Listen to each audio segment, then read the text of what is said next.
ಸೂರ್ಯನೇ ನೀನು ದನೀರದವರ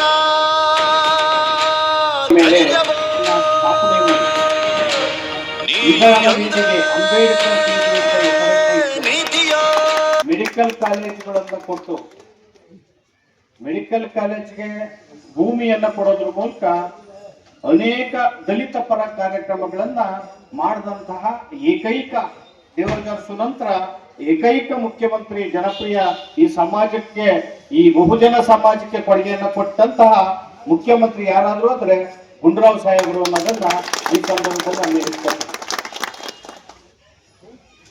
ಜೊತೆಗೆ ಸಿದ್ದರಾಮಯ್ಯ ಸಾಹೇಬರು 2ನೇ ಅವಧಿ ಮುಖ್ಯಮಂತ್ರಿ ಆಗಿದ್ದಾರೆ. ಅವರು ಕೂಡ ನಾನು ದೇವರಾಜ ನಂತರ ದೀರ್ಘಕಾಲ ಮುಖ್ಯಮಂತ್ರಿ ಆಗಿದ್ದೆ ಅಂತಾರೆ. ಆದ್ರೆ ಅದನ್ನು ಒಪ್ಕೋಬೇಕಾದ್ರೆ ನೀವು ಒಳ ಮೀಸಲಾತಿಯನ್ನು ವರ್ಗೀಕರಣ ಮಾಡಿದ್ರೆ ಒಪ್ಕೊಂತೀವಿ, ಇಲ್ಲ ಅಂದ್ರೆ ನೀವು ಕೊನೆ ಮುಖ್ಯಮಂತ್ರಿಗಳ ಸ್ಥಾನಕ್ಕೆ ಹೋಗ್ತೀರಿ ಅನ್ನೋ ಮಾತನ್ನ ಈ ಸಂದರ್ಭದಲ್ಲಿ ಅವ್ರ ಸಮ್ಮುಖದಲ್ಲಿ ನಾನು ಹೇಳಕ್ಕೆ ಇಚ್ಛೆ ಪಡ್ತೀನಿ. ಯಾಕಂದ್ರೆ ನಮ್ಗೆ ಈ ಸಮಾಜದಲ್ಲಿ ಗುಂಡೂರಾವ್ ಸಾಹೇಬರು, ದೇವರಾಜ ಸಾಹೇಬರು ಈ ಬಹುಜನರ ಪರವಾಗಿ ಸಾಕಷ್ಟು ಕೆಲಸ ಮಾಡಿದ್ದಾರೆ. ಸಿದ್ದರಾಮಯ್ಯನವರು ನಾವು ಬಹುಜನರ ನಾಯಕರು, ಸಮಾಜ ಏನು ಅಹಿಂದ ಅಧಿಕಾರರು, ಸಾಮಾಜಿಕ ನ್ಯಾಯದ ಅಧಿಕಾರರು ಅಂತ ಹೇಳ್ಕೊಂಡಂತ ಸಿದ್ದರಾಮಯ್ಯನವರು ಒಳ ಮೀಸಲಾತಿ ವಿಚಾರದಲ್ಲಿ ಮುಂದೂಡ್ಕೊಂಡು ಹೋಗೋದ್ರಿಂದ ಪರಿಶಿಷ್ಟ ಜಾತಿಗಳಲ್ಲಿ ಜಗಳ, ಕಾದಾಟ, ಬೀದಿ ರಂಪಾಗಿದೆ. ಬಾಬಾ ಸಾಹೇಬ್ ಅಂಬೇಡ್ಕರ್ ಅವರು ಈ ಸಮಾಜವನ್ನ ಒಟ್ಟು ಮಾಡಿದ್ರು. ಈ ಒಟ್ಟು ಮಾಡಿದ ಸಮಾಜದಲ್ಲಿ ಈ ಒಳ ಮೀಸಲಾತಿ ಜಗಳವನ್ನ ಹಂಗೆ ಮುಂದುವರಿಸಿಕೊಂಡು ಹೋದ್ರೆ ಎಷ್ಟು ಸರಿ ಅನ್ನೋದನ್ನ ನನ್ನ ಪ್ರಶ್ನೆ. ಜೊತೆಗೆ ಪರಿಶಿಷ್ಟ ಜಾತಿಯವರು ಅಲ್ಲದೆ ಮೇಲ್ಜಾತಿಯ ಮಂತ್ರಿಗಳು, ಶಾಸಕರು ಈ ಒಳ ಮೀಸಲಾತಿ ನೆರವಿಗೆ ಬರಬೇಕಾಗಿದೆ. ಈ ಜಗಳವನ್ನ ಪರಿಹಾರ ಮಾಡಬೇಕಾಗಿದೆ. ಯಾಕಂದ್ರೆ ನಾವು ಕೂಡ ಈ ಸಮಾಜ ಅತ್ಯಂತ ಇಷ್ಟಪಟ್ಟು ನಿಮ್ಮೆಲ್ಲರಿಗೂ ಮತಗಳನ್ನ ಹಾಕಿದ್ದೇವೆ.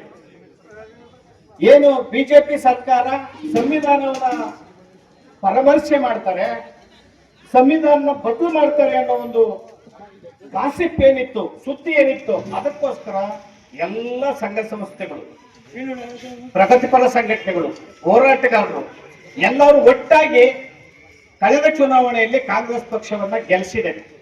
ಆ ನಂಬಿಕೆಯನ್ನು ಉಳಿಸ್ಕೋಬೇಕು ಅನ್ನೋದನ್ನ ನಾನು ಈ ಸಂದರ್ಭದಲ್ಲಿ ಗುಂಡೂರಾವ್ ಸಾಹೇಬರ ಮೂಲಕ ಸರ್ಕಾರವನ್ನು ಅರಿಕೆ ಮಾಡ್ತೇನೆ.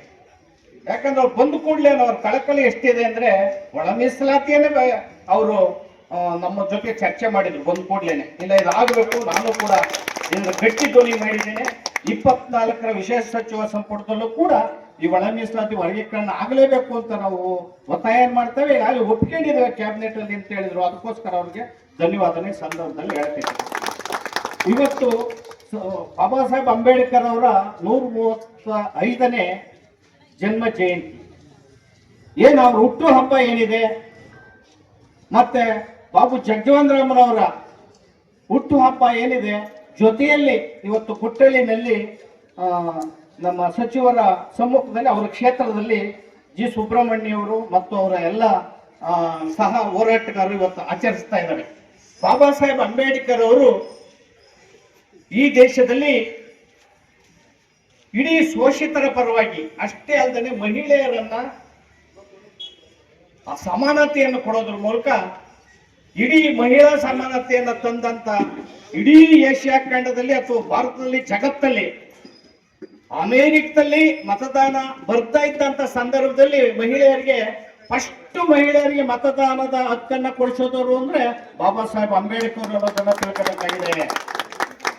ಬಾಬಾ ಸಾಹೇಬ್ ಅಂಬೇಡ್ಕರ್ ಅವರು ಎಲ್ಲ 18 ವರ್ಷದ ಪ್ರತಿಯೊಬ್ಬರಿಗೂ ಕೂಡ ಮತದಾನದ ಹಕ್ಕನ್ನ ಕೊಡಿಸಿದಂಥವ್ರು. ಮತ್ತೆ ಶಿಕ್ಷಣ, ಒಬ್ಬ ವ್ಯಕ್ತಿ ಒಂದು ಮತ ಒಂದು ಘನತೆ ಅನ್ನೋ ಸಮಾನತೆಯನ್ನ ತಂದಂತ ವಿಶ್ವಮಾನವ ಯಾರಾದ್ರೂ ಇದ್ರೆ ಅದು ಬಾಬಾ ಸಾಹೇಬ್ ಅಂಬೇಡ್ಕರ್ ಅವರು ಅನ್ನೋದನ್ನ ಈ ಸಂದರ್ಭದಲ್ಲಿ ನೆನೆಸ್ಕೋಬೇಕಾಗ್ತದೆ. ಆದ್ದರಿಂದ ಬಾಬಾ ಸಾಹೇಬ್ ಅಂಬೇಡ್ಕರ್ ಅವರನ್ನ ಇಡೀ ಜಗತ್ತಲ್ಲಿ ವರ್ಲ್ಡ್ ನಾಲೆಡ್ಜ್ ಅಂತ ಹೇಳಿ ವಿಶ್ವಸಂಸ್ಥೆ ತೀರ್ಮಾನವನ್ನ ಮಾಡಿ 365 ದಿನಗಳ ಕಾಲ ಇಡೀ ವರ್ಷ ಯಾವುದಾದ್ರೂ ಒಬ್ಬ ವ್ಯಕ್ತಿಯ ಜಯಂತಿಯನ್ನ ಪ್ರತಿದಿನ ಮಾಡೋದು ಅಂತ ಅಂದ್ರೆ ಬಾಬಾ ಸಾಹೇಬ್ ಅಂಬೇಡ್ಕರ್ ಜಯಂತಿ ಅನ್ನೋದನ್ನ ಸಂದರ್ಭದಲ್ಲಿ ನೆನೆಸ್ಕೋಬೇಕಾಗ್ತದೆ.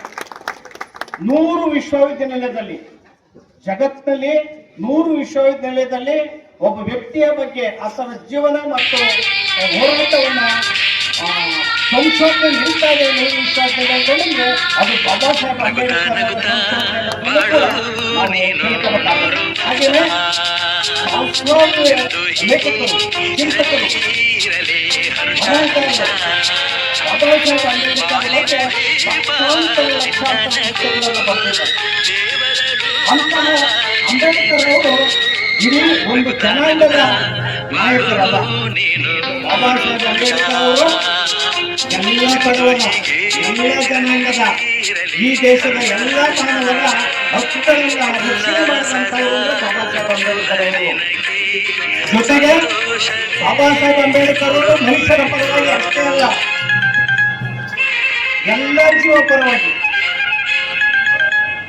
ಎಲ್ಲ ಜೀವ ಪರವಾಗಿ, ಪಶು ಪಕ್ಷಿ ಪ್ರಾಣಿ ಜೀವಚರ ಎಲ್ಲ ಪ್ರಾಣಿಗಳ ಪರವಾಗಿ, ಭೂಮಿ ಕಾಡು ನೆಲ ಮೇಡು ಆಕಾಶ ಎಲ್ಲದರ ಪರವಾಗಿ ಸಂವಿಧಾನದಲ್ಲಿ ಹಕ್ಕುಗಳನ್ನ ರಕ್ಷಣೆಗಳನ್ನ ಇಟ್ಟು ಬರೆದಿದ್ದಾರೆ. ಆದ್ದರಿಂದ ಇಡೀ ಜಗತ್ತಿನಲ್ಲಿ ಅವರು ಬರೆದಂತ ಸಂವಿಧಾನ ಅತ್ಯಂತ ಪ್ರಖ್ಯಾತವಾದಂತ ಸಂವಿಧಾನ, ಅತ್ಯಂತ ಬ್ಯೂಟಿಫುಲ್ ಅಂದ್ರೆ ಸುಂದರವಾದಂತ ಸಂವಿಧಾನ, ಜಗತ್ತಿನಲ್ಲಿ ದೊಡ್ಡ ಸಂವಿಧಾನ, ಮಾನವೀಯ ಸಂವಿಧಾನ ಕೊಟ್ಟಂತ ಬಾಬಾ ಸಾಹೇಬ್ ಅಂಬೇಡ್ಕರ್ ಅವರನ್ನ ಇವತ್ತು ಅವರ ಜಯಂತಿಯನ್ನು ಆಚರಿಸ್ತಾ ಇದ್ದೇವೆ. ಅದಕ್ಕೋಸ್ಕರ ನೀವೆಲ್ಲರೂ ಕೂಡ ಬಾಬಾ ಸಾಹೇಬ್ ಅಂಬೇಡ್ಕರ್ನ ಸರ್ವ ಮಾನವರ ನಾಯಕ, ಎಲ್ಲ ಜಾತಿ ರಹಿತವಾಗಿ, ವರ್ಗರಹಿತವಾಗಿ, ವರ್ಣರಹಿತವಾಗಿ, ಭಾಷಾ ರಹಿತವಾಗಿ ಏಕೈಕ ಸಂವಿಧಾನವನ್ನ ಒಂದು ಕೊಳೆಯಡಿಯಲ್ಲಿ ಎಲ್ಲ ಜನಾಂಗವನ್ನ ತಂದಂತಹ ಒಂದು ಸೂರ್ನಡಿ ಎಲ್ಲ ಜನಾಂಗವನ್ನ ಒಟ್ಟಿಗೆ ಬದುಕಕ್ಕೆ ಅವಕಾಶ ಮಾಡಿಕೊಟ್ಟಂತಹ ಏಕೈಕ ವಿಶ್ವಮಾನವ ಬಾಬಾ ಸಾಹೇಬ್ ಅಂಬೇಡ್ಕರ್ ಅವ್ರ ಜಯಂತಿಯನ್ನ ಆಚರಿಸೋದಕ್ಕೆ ನೀವೆಲ್ಲರೂ ಖುಷಿ ಪಡಬೇಕು, ಸಂತೋಷ ಪಡಬೇಕು. ಅವ್ರ ಈ ನೆಲದಲ್ಲಿ ಹುಟ್ಟಿದಕ್ಕೋಸ್ಕರ ನಾವೆಲ್ಲರೂ ಖುಷಿ ಪಡಬೇಕು ಅನ್ನೋ ಒಂದು ಮಾತನ್ನು ನಾನು ಇಲ್ಲಿ ಹೇಳ್ತಾ ಇದ್ದೇನೆ. ಹಾಗೇನೆ ಬಾಬು ಜಗಜೀವನ್ ರಾಮ್ರವರು ಅವರು 50 ವರ್ಷಗಳ ಕಾಲ, 4 ದಶಕಗಳ ಕಾಲ ಶಾಸಕರಾಗಿ, ಸಚಿವರಾಗಿ, ಮಂತ್ರಿಯಾಗಿ, ನಿರಂತರವಾಗಿ 30 ವರ್ಷಗಳ ಕಾಲ ಕೇಂದ್ರ ಸಚಿವರಾಗಿ ಯಾರಾದ್ರೂ ಒಬ್ಬ ಇದ್ದಾರೆ ಅಂದ್ರೆ ದೇಶದಲ್ಲಿ ಅಥವಾ ಜಗತ್ತಲ್ಲಿ ಅದು ಬಾಬು ಜಗಜೀವನ್ ರಾಮ್ ಅನ್ನೋದನ್ನ ನಾವು ತಿಳ್ಕೋಬೇಕಾಗಿದೆ. ಆದ್ರೆ ಬಾಬು ಜಗಜೀವನ್ ರಾಮ್ ಅವರಿಗೆ 3 ಸಾರಿ ಪ್ರಧಾನಮಂತ್ರಿ ಅವಕಾಶ ಬಂದರೂ ಕೂಡ ಜಾತಿ ಕಾರಣಕ್ಕೋಸ್ಕರ ತಪ್ಪುವುದು ಇದು ಕೂಡ ವಿಷಾದ ಇದೆ. ಅವತ್ತಿನ ದಿನ ತೀವ್ರ ಬರಗಾಲ ಬಂದಂತ ಸಂದರ್ಭದಲ್ಲಿ ವ್ಯವಸಾಯವನ್ನ ಸುಧಾರಣೆಗೆ ತಂದು ರಸಗೊಬ್ಬರ ಕೊಡೋದ್ರ ಮೂಲಕ ಹಸಿರು ಕ್ರಾಂತಿಯನ್ನು ಎಬ್ಬಿಸಿ ಇವತ್ತು ಕೂಡ ಆಹಾರ ಪ್ರತಿಯೊಬ್ಬರಿಗೂ ಸಿಗೋದಕ್ಕೆ ಅವಕಾಶ ಮಾಡಿದ್ದಾರೆ ಅಂದ್ರೆ ಅವರು ಹಸಿರು ಕ್ರಾಂತಿಯ ಅಧಿಕಾರ ಬಾಬು ಜಗಜೀವನ್ ರಾಮ್ ಅನ್ನೋದನ್ನ ನಾವು ತಿಳ್ಕೋಬೇಕಾಗಿದೆ. ಆ ದಿನ ಪಾಕಿಸ್ತಾನ ಮತ್ತು ಇಂಡಿಯಾದ ಯುದ್ಧ ನಡೆಯುವ ಸಂದರ್ಭದಲ್ಲಿ ಅತ್ಯಂತ ಮುತ್ಸದ್ದಿತನದಿಂದ ದೇಶಭಕ್ತಿಯನ್ನು ಮರೆದು ಇಡೀ ದೇಶದ ಅದು ಯುದ್ಧವನ್ನ ಸರಿಯಾದ ರೀತಿಯಲ್ಲಿ ನಿಭಾಯಿಸಿ 91,000 ಪಾಕಿಸ್ತಾನ ಸೈನಿಕರನ್ನ ಮಂಡಿ ಉರಿಸಿ ಮಣಿಸಿದಂತ ಏಕೈಕ ಸೇನಾನಿ ಯೋಧ ಇದ್ರೆ ಅದು ಬಾಬು ಜಗಜೀವನ್ ರಾಮ್ ಅನ್ನೋದನ್ನ ಈ ಸಂದರ್ಭದಲ್ಲಿ ಹೇಳಕ್ಕೆ ಇಚ್ಛೆ ಪಡ್ತಾ ಇದೆ. ಇಂಥ ಒಂದು ಸಂದರ್ಭದಲ್ಲಿ ಬಾಬು ಜಗಜೀವನ್ ರಾಮ್, ಬಾಬಾ ಸಾಹೇಬ್ ಅಂಬೇಡ್ಕರ್ ಜಯಂತಿಯನ್ನು ನಾವು ಆಚರಿಸ್ತಾ ಇದ್ದೇವೆ. ಅದು ಸಚಿವರು ಈ ಸಾಕ್ಷೀಕರಿಸಿದ್ದಾರೆ ಈ ಒಂದು ಕಾರ್ಯಕ್ರಮದಲ್ಲಿ. ಅವರು ಎಲ್ಲಾ ಕಾರ್ಯಕ್ರಮಕ್ಕೂ ಕೂಡ ತಪ್ಪಿಸ್ತಾನೆ ಬರ್ತಾರೆ. ಅವರ ಒಂದು ಪ್ರೀತಿ ವಿಶ್ವಾಸಕ್ಕೆ ನಾವೆಲ್ಲರೂ ಕೂಡ ಋಣಿಯಾಗಿರ್ತೇವೆ ಅನ್ನೋ ಮಾತನ್ನ ಈ ಸಂದರ್ಭದಲ್ಲಿ ಹೇಳಿ ಕೊನೆಯದಾಗಿ ಒಂದು ಮಾತನ್ನ ಹೇಳ್ತೇನೆ, ಹೇಳಿ ನನ್ನ ಮಾತನ್ನ ಮುಗಿಸ್ತೇನೆ. ಕೊನೆಯದಾಗಿ ಅವರಲ್ಲಿ ದಿನೇಶ್ ಗುಂಡೂರಾವ್ ಸಾಹೇಬರಲ್ಲಿ, ಅದು ಗುಂಡೂರಾವ್ ಸಾಹೇಬರ ಸುಪುತ್ರರಾಗಿ ನಾನು ಅವರಲ್ಲಿ ಮನವಿ ಮಾಡೋದೊಂದು, ಇಡೀ ದಲಿತ ಸಂಘಟನೆ RPIPಯ ಪರವಾಗಿ ಅವರಲ್ಲಿ ಮನವಿ ಮಾಡೋದು ಅಂದ್ರೆ ಈ ಒಳ ಮೀಸಲಾತಿಯನ್ನ ಸಾಮರಸ್ಯವಾಗಿ ನೀವು 24ರ ವಿಶೇಷ ಸಚಿವ ಸಂಪುಟದಲ್ಲಿ ಬಗೆಹರಿಸಬೇಕು. ನೀವು ಅದಕ್ಕೆ ನಮ್ಮ ಪರವಾಗಿ ನಿಲ್ಬೇಕು. ಮತ್ತೆ ಈ ಸಮಾಜವನ್ನ ಪರಿಶಿಷ್ಟ ಜಾತಿಯನ್ನ ಒಂದು ಸಮಷ್ಟಿಯಾಗಿ ಕಟ್ಟೋದಕ್ಕೆ ನೀವು ಸಹಾಯ ಆಗ್ಬೇಕು ಅಂತ ನಾನು ಈ ಮಾತನ್ನ ಹೇಳ್ತಾ ಇದ್ದೇನೆ. ಈ ಮಾತನ್ನ ಯಾಕೆ ಹೆಚ್ಚು ಒತ್ತಿ ಹೇಳ್ತೇನೆ ಅಂದ್ರೆ ಬಾಬಾ ಸಾಹೇಬ್ ಅಂಬೇಡ್ಕರ್ ಅವರು, ಬಾಬು ಜಗಜೀವನ್ ರಾಮ್ರವರು ಇಡೀ ಈ ಬಹುಜನರನ್ನ ಪರಿಶಿಷ್ಟ ಜಾತಿಯನ್ನ ಸಮಷ್ಟಿಯಾಗಿ ಕಟ್ಟಿದ್ರು. ಈ ಸಮಷ್ಟಿಯಾಗಿ ಕಟ್ಟಿದಂತಹ ಪರಿಶಿಷ್ಟ ಜಾತಿ ಏನಿದೆ ಇದು ಇವತ್ತು ಬಡಿದಾಟದಲ್ಲಿದೆ. 101 ಜಾತಿ ಬೀದಿ ಹೋರಾಟವನ್ನು ಮಾಡ್ತಾ ಇದೆ. ಒಳ ಮೀಸಲಾತಿಗೋಸ್ಕರ ಬೀದಿ ಕಾಳಗವನ್ನು ಮಾಡ್ತಾ ಇದೆ. ಅವರ ಮಧ್ಯೆ ಬಿಕ್ಕಟ್ಟು ಉಲ್ಬಣೆ ಆಗಿ ಈ ಸಮಾಜ ಒಡೆದೋಗಿದೆ. ಆದ್ದರಿಂದ ಒಳ ಮೀಸಲಾತಿಯನ್ನು ವರ್ಗೀಕರಣ ಮಾಡಿದ್ರೆ ಈ ಸಮಾಜ ಒಂದಾಗ್ತದೆ. ಈ ಒಳ ಮೀಸಲಾತಿ ವರ್ಗೀಕರಣ ಮಾಡೋ ಮೂಲಕ ಈ ಸಮಾಜವನ್ನು ಸಮಷ್ಟಿಯಾಗಿ ಕಟ್ಟೋದಕ್ಕೆ ಸಹಾಯ ಮಾಡಬೇಕು ಅಂತ ನಾನು ಈ ಸಂದರ್ಭದಲ್ಲಿ ಮನವಿ ಮಾಡ್ಕೊಂತಿದ್ದೀನಿ. ನಾವು ಕೇಳ್ತಾ ಇರೋದು ಪರಿಶಿಷ್ಟ ಜಾತಿಯಲ್ಲಿರ್ತಕ್ಕಂಥ 101 ಜಾತಿಗೂ ಆಯಾ ಜಾತಿಯ ಜನಸಂಖ್ಯೆಗೆ ಅನುಗುಣವಾಗಿ ಒಳ ಮೀಸಲಾತಿಯನ್ನು ವರ್ಗೀಕರಿಸಿಬಿಡಿ, ಆಯಾ ಜನಸಂಖ್ಯೆಗೆ ಅನುಗುಣವಾಗಿ ಕೊಟ್ಟುಬಿಡಿ ಅನ್ನೋದು ನಮ್ಮ ಮನವಿ. ಜೊತೆಗೆ ಆ 101 ಪರಿಶಿಷ್ಟ ಜಾತಿಯಲ್ಲಿರ್ತಕ್ಕಂಥ ಕಟ್ಟಕಡೆಯ ಸಮಾಜ, ತೀರ ತಳದಲ್ಲಿರುವಂತ ಸಮಾಜ ಇದೆಯಲ್ಲ, ಬಂಗಿ ಅಂದ್ರೆ ತಲೆ ಮೇಲೆ ಮಲ ಬರುವಂತ ಜಾತಿ ಇದೆ. ಅದರಲ್ಲಿ ಮೂಚಿ, ಕಸ ಗುಡಿಸುವಂತಹ, ಬಚ್ಚಲು ಬಳಿಯುವಂತಹ, ಮೋರಿಗಳನ್ನು ಬಳಿಯುವಂತಹ ಅಂತ ಸಮಾಜ ಅದರ ಇದೆ.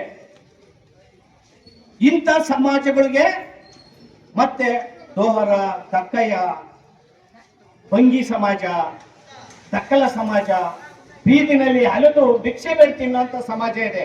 ಆ ಸಮಾಜದಲ್ಲಿ 40 ಜಾತಿಗಳು, ನಾಗಮೋಹನ್ ದಾಸ್ ವರದಿ ಪ್ರಕಾರ 40 ಜಾತಿಗಳು ವಿದ್ಯಾಸಿರಿ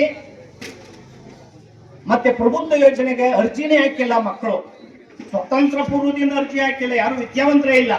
40 ಜಾತಿಗಳು 101 ಜಾತಿಗಳಲ್ಲಿ. ಇನ್ನೊಂದು 40 ಜಾತಿಗಳಲ್ಲಿ ಒಂದು ಪಂಚಾಯಿತಿಯ ಸದಸ್ಯ ಕೂಡ ಇಲ್ಲ, ಮತ್ತೆ ಒಬ್ಬ ಶಿಕ್ಷಿತ ಇಲ್ಲ.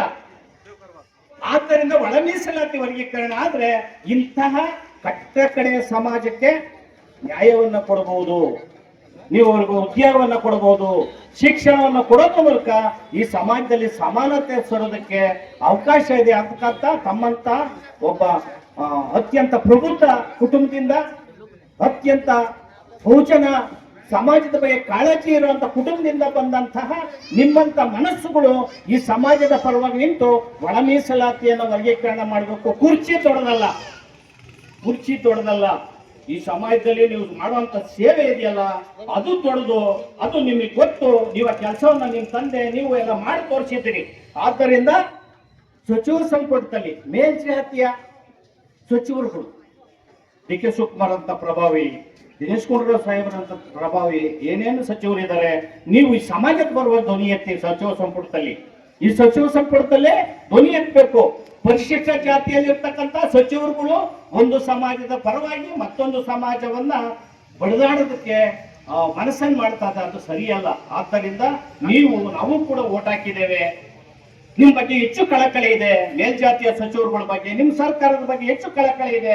ಆ ಕಾರಣದಿಂದ ನೀವೆಲ್ಲರೂ ನೆರವು ನಿಂತು ಪರಿಶಿಷ್ಟ ಜಾತಿಯಲ್ಲಿ ಸಮಾನತೆ, ಸಾಮರಸ್ಯ ಮತ್ತು ಒಟ್ಟಿಗೆ ಮಾಡೋದಕ್ಕೆ ಅವಕಾಶವನ್ನು ನೀವೆಲ್ಲರೂ ಕೂಡ ನೆರವಾಗಿ ಒಳ ಮೀಸಲಾತಿಯನ್ನ ಅತ್ಯಂತ ಸಾಮರಸ್ಯದಿಂದ ಬಗೆಹರಿಸಬೇಕು ಅಂತ ಅತ್ಯಂತ ವಿನೀತವಾಗಿ ಬಾಬಾ ಸಾಹೇಬ್ ಅಂಬೇಡ್ಕರ್ ಬಾಬು ಜಗಜೀವನರಾಮ್ ಜಯಂತಿಯಲ್ಲಿ ತಮ್ಮಲ್ಲಿ ಅತ್ಯಂತ ವಿನೀತವಾಗಿ ವಿನಮ್ರವಾಗಿ ತಮ್ಮ ಗಮನ ತಂದು ನನ್ನ ಮಾತನ್ನು ಮುಗಿಸ್ತೇನೆ. ಜೈ ವೀರ್, ಜೈ ಭಾರತ್. ಮಾತಾಡಿರ್ತಕ್ಕಂಥ ದಲಿತ ಹೋರಾಟಗಳಲ್ಲಿ ದಶಕಗಳ ಕಾಲದಿಂದ ಬಹಳ ಮುಂಚೂಣಿಯಲ್ಲಿ ನಿಂತು ಈ ಒಂದು ನ್ಯಾಯಕ್ಕೋಸ್ಕರ ಸಂಘಟನೆಯನ್ನು ಮಾಡ್ಕೊಂಡು ಬಂದಿರತಕ್ಕಂಥ ಸನ್ಮಾನ್ಯ ಡಾಕ್ಟರ್ ಮೂರ್ತಿ ಅವರೇ, ಎನ್ ಮೂರ್ತಿ ಅವರೇ, ಹಾಗೆ ನಮ್ಮ ಸುಬ್ರಹ್ಮಣ್ಯ ಅವರು ಇಲ್ಲಿಯ ನಮ್ಮ ಸ್ಥಳೀಯ ಮುಖಂಡರು ಮತ್ತು ದಲಿತ ಹೋರಾಟಗಾರರು ಕೂಡ ಆಗಿದ್ದಾರೆ. ಮತ್ತು ಅವ್ರ ಜೊತೆಯಲ್ಲಿ ಈ ತರ ಎಲ್ಲ ನಮ್ಮ ವೆಂಕಟರಮಣ ಯುವ ಸಂಘಟನೆಯ ಮುಖಂಡ ಮತ್ತು ವೇದಿಕೆ ಮೇಲೆ ನಮ್ಮ ಲಕ್ಷ್ಮೀಕಾಂತ್ ಅವರು, ಗಿರೀಶ್ ಅವರು, ಅನಿಲ್ ಅವರು ಮತ್ತು ನಮ್ಮ ನಾರಾಯಣ್ ಅವರು ಕೂಡ ಇಲ್ಲಿ ಬಂದಿದ್ದಾರೆ.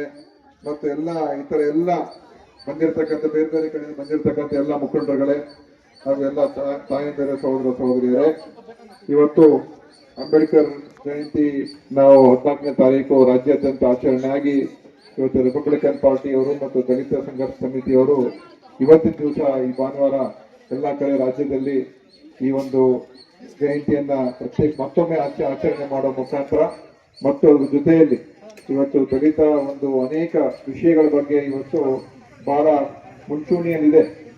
ಯಾಕಂತ ಹೇಳಿದ್ರೆ ಈ ಒಂದು ಮೀಸಲಾತಿಯ ಹೋರಾಟ, ಒಳ ಮೀಸಲಾತಿಯ ವಿಷಯ ದಶಕಗಳಿಂದ ಅದು ಕೂಡ ನಡ್ಕೊಂಡ್ ಬಂದಿದೆ. ಈಗ ಅದು ಒಂದು ಅಂತಿಮ ಹಂತಕ್ಕೆ ಇವತ್ತು ಬರ್ತಾ ಇದೆ. ನಮ್ಮ ಸರ್ಕಾರ ಕೂಡ ಆ ವಿಷಯದ ಬಗ್ಗೆ ಎಲ್ಲ ರೀತಿಯ ಒಂದು ಅದನ್ನ ಒಳ ಮೀಸಲಾತಿಯನ್ನ ಮಾಡ್ತಕ್ಕಂಥದ್ದಕ್ಕೆ ಏನು ಅದರ ಒಂದು ಸಾಮಾಜಿಕ ಆರ್ಥಿಕ ಸಮೀಕ್ಷೆಯನ್ನು ಕೂಡ ಮಾಡಿಸುವ ಮುಖಾಂತರ ಮತ್ತು ಸದಾಶಿವ ಆಯೋಗದ ವರದಿ, ಜಯಪ್ರಕಾಶ್ ಹೆಗಡೆ ಅವರ ವರದಿ, ಎಲ್ಲ ವರದಿಗಳನ್ನ ತೆಗೆದುಕೊಂಡು ಕಾಂತರಾಜ್ ಅವರ ವರದಿ, ನಾಗಮೋಹನ್ ದಾಸ್, ಅಂತಿಮವಾಗಿ ಈಗ ನಾಗಮೋಹನ್ ದಾಸ್ ವರದಿಯನ್ನ ಅವ್ರ ಕೈಯಲ್ಲಿ ಒಂದು ವರದಿಯನ್ನ ತರಿಸ್ಕೊಂಡು ವೈಜ್ಞಾನಿಕವಾಗಿಯೂ ಕೂಡ ಇರಬೇಕು, ಮತ್ತೆ ನ್ಯಾಯಾಲಯದಲ್ಲಿ ಕೂಡ ಎತ್ತಿಡಿಬೇಕು ಅನ್ನೋ ಉದ್ದೇಶದಿಂದ ನಾವು ಅದನ್ನ ಮಾಡಿರುವಂಥದ್ದು.